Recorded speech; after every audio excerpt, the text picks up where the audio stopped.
Yeah, and I'm ashamed to say that the doctor I spoke to yesterday, he pried. He would not. He says, what do you do for a living? Broadcaster. Okay, what does that mean? Are you on network television? No, YouTube stream. Okay, but what are you doing exactly? I make content for a card game. What card game? Yu-Gi-Oh. Huh? Yu-Gi-Oh. What? It's like Pokemon. Oh, it's the cartoon thing. Yeah. There can only be one winner, and you're looking at it. Let's go. Looks like I'm High right now is up a game. As far as I could see, I'm High right now is up a game. All right. Good luck, Earl. You're going to need it. Earl is playing Nordic. What?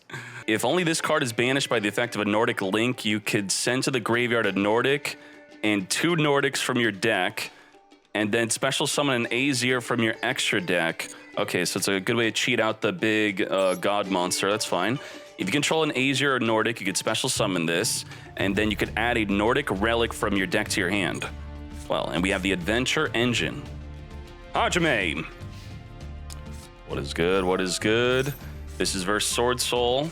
We do have Infinite Impermanence, which is decent against Sword Soul, except against an opener of Long Yun. Can't imperm the Long Yun in any way whatsoever, as it then makes a Baron to floor, which will negate the Impermanence. Burn for 1200, come forth and summon. Now, what really sucks here is that when we imperm the Taya and the Baron to floor negates, you can't chain another Impermanence. But because it is not a trigger effect like Mo Yi, this might be the best time to use the Impermanence before it uses its hard once per turn effect. Negate now, it negates, and then we follow up Impermanence, and then it just is not going to activate. Wow, Earl knows. Earl knows. Earl, mad lad, very smart. And now we could just wait. We could wait for it to activate, that is. Wait for it to activate, then Impermanence. Very well done. Good job. Negate. Luckily, it was not a Mo Yi. You cannot do that play against Mo Yi. That would not work. Now what? Now what? We are going to be changing the level, then ending our turn. Really should have summoned a Mo Yi there. Now, with our Rite of Era's Mirror, we could help break the field. Baron to floor has already activated. It's a negate. Come forth. Adventure token. Triggering the Fateful Adventure. Grabbing the Draco back to spin back a card in the field. We're going to now be activating to search for our Griffin Rider. Discarding the Draco back. Equipping onto the token. Do we have a Nordic link play here? I have no idea what happens with this. We're going to link one into a Nordic Ascendant.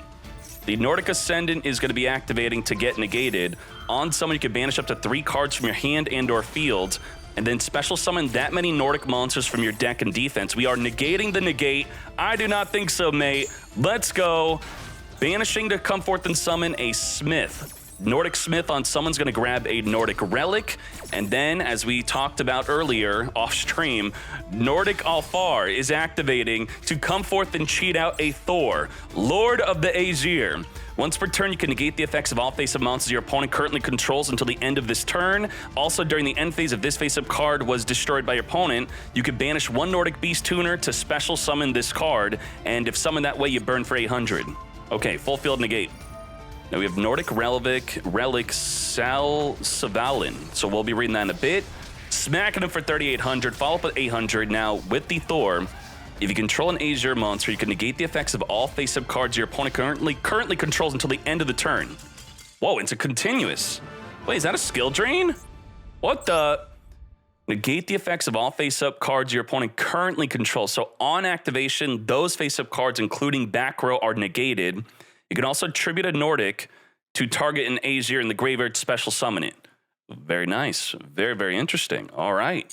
We take in game number 2 with Thor. Opening up Dimensional Shifter, but it's just going to get called by the grave, unfortunately. Clap it up, fingering the Shifter. Now we have follow-up Veiler. The Shifter would have turned off our Veiler, by the way. It must be sent to the graveyard to activate its effect. So maybe we could disrupt that Mo Yi and we're good.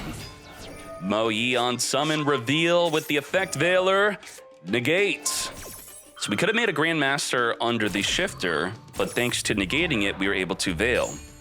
All right, we do have a follow-up Fenrir. Fenrir on summon is going to be activatable to be searching our deck for another Fenrir. On attack, we could banish that Mo-Yi. We're going to be setting up with the Faithful Adventure, and that is going to be our negate. Ash Blossom, stopping the search of the Water Enchantress, which would have then been discarded to grab the Rite of Air's Mirror. Triggering the Faithful Adventure, grabbing the Draco back. This is not where you have to discard. We're setting up with another Fenrir for next turn. On the attack, banish the Mo-Yi off the field, 2,400 to the face, and we have a Nibiru as protection. Now, Sword Soul generally plays into Nibiru, as he'll probably be doing right now. Summon number 1, summon number 2, summon number 3, into summon number 4 if he's able to synchro, but that will be triggering the Fenrir to banish the Mo-Yi.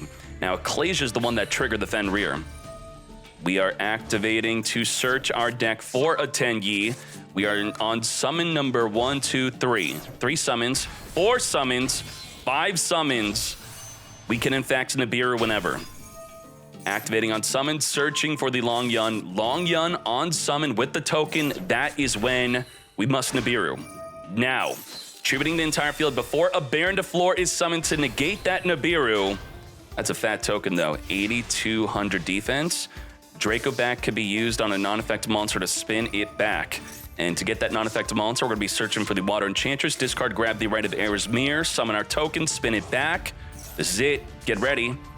Hello chat, hello, hello, thank you. Rite of Air's Mirroring, that adventure token, equipping the Draco back. We have 5,000 damage direct, not enough for lethal. Now what is this? A secret effect of a Tenyi in the graveyard. When your opponent activates an effect that targets a face-up non-effect monster you control, you could banish this from the hand or graveyard to negate. That was our out to the 8,200 defense token. And it destroys the Draco back, which will then re-equip onto the token. Now, thankfully, we're sitting at 8,000 life here. Whoa! Oh! No, Earl, you can't banish tokens face down! Earl! That's how evenly match works. You can't Fenrir, you can't evenly match, you can't banish a token face down as we swing into the 8,200 defense token. Not like this. Earl, it's okay, my friend. You learned a valuable lesson. You'll never forget that. Death by Nibiru token. Oh no. Damn. Yeah, so this is why when you evenly match and they have a ton of cards on their field, they have to banish everything but the token. If your opponent has 5 tokens, they all 5 stay face up because they cannot be banished face down. All right. Oh my Jesus.